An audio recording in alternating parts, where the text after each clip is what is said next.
Hello everybody, I've got something a little bit different for you this time. This should be a new alloy. Can't take any credit for this, but before I start I think we should give it a little backstory. So a while ago I was talking to one of my subscribers, a chap called Daniel Bosco from Italy, and he studied metallurgy for 5 years, and he wanted me to try what he calls his alloy. And I've looked online, I can't find a single thing about it. There's no recipes for it, there's absolutely nothing. So as far as I'm aware, this is a new alloy. It hasn't been done before. It should be, I think, a YouTube first. I don't take any credit for it. As I say, this is Daniel's alloy, and so as such I'm going to call it Daniel's alloy. What we're looking at, it's a cast iron bronze. So we've got 25% cast iron, 10% aluminium, and 70% copper. Obviously, those of you who are quick at your maths are going to tell me that's 105%, and you're absolutely right. Reason being is, once we add the alum, what we're going to do, we're going to melt the copper, add the cast iron, get all that melted, and once that's all melted and well mixed in, we're going to add the aluminium. When we add the aluminium, we should get quite a strong reaction, and it should produce quite a lot of dross. So we're going to lose about 5% overall. So obviously once that's taken into account, we should end up with the 100%. I was going to make, now this is an extremely strong bronze. He tells me it's as hard as steel, or extremely close to. So any of you who make weapons, swords, axes, or tools, hammers, that kind of thing, this kind of bronze is going to be ideally suited for that kind of application. I was going to make a new log splitting wedge, but it's late, I've got people coming round, and I haven't got time to make a mould and go through all that. So what I'm going to do, I'm going to make a large ingot, I'm going to make a couple of smaller ingots, and then next time round I should probably remelt these ingots and make a log splitting wedge. Reason why I'm going to do it that way is the second time you melt ingots, you should get a better amalgamation of the metal. This needs to be really well mixed. It's probably not going to be that easy. If it all works well, what I should end up with is a kind of brassy coloured metal with a greenish tinge to it. So it's going to be like a greenish brass. But like I say, it should be extremely hard. So that's what we're going to try. I've never melted cast iron before, so I really don't know how well this is going to work, but like I say, got to give it a go. Temperature wise, I need to keep this at over 1100 degrees throughout the melt.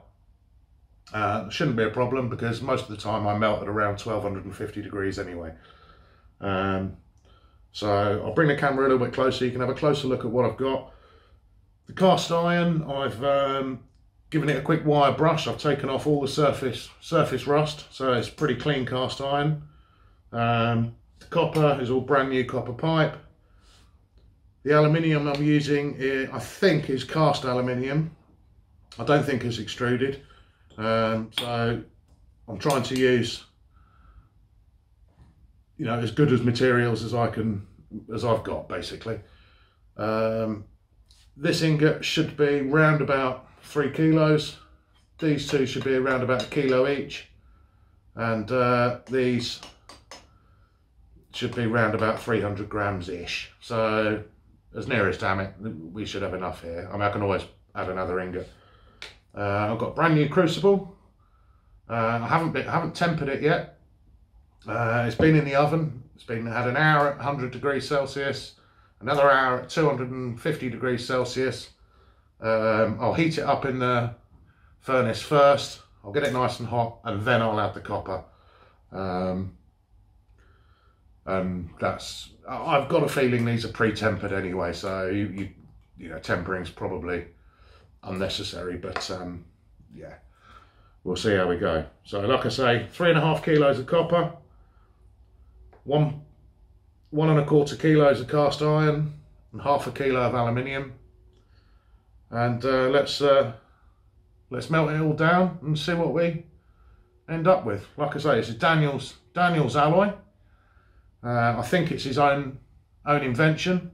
He's got a couple of other recipes for this, of slightly different proportions. So as the weeks go by, we'll probably do this again, and we'll probably change the proportions slightly to see what we end up with. But like, yeah, hopefully none of you would have ever seen this before, and if it all works out, then you should have something new to try when you're making your weapons and axes, and you know, this should hold an edge. As I say, it's extremely hard, so yeah, let's go, shall we? So there's the aluminium. Pretty sure it's not extruded. It's come from a fairly thick plate. There's 500 grams there. There's the cast iron. Taken the worst of the oxides off, so it's fairly clean. It's grey cast iron. I'll just try and get a close-up of that, because I know Lucky Jen might want to have a little look at that. So that's the metal I'm using. That's a nice. This cast iron came from the back of a boiler. Breaks pretty easily, not ductile in any way. There's the copper, 3.5 kilos.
Okay, so that's all the copper added. I'm going to put the cast iron in now.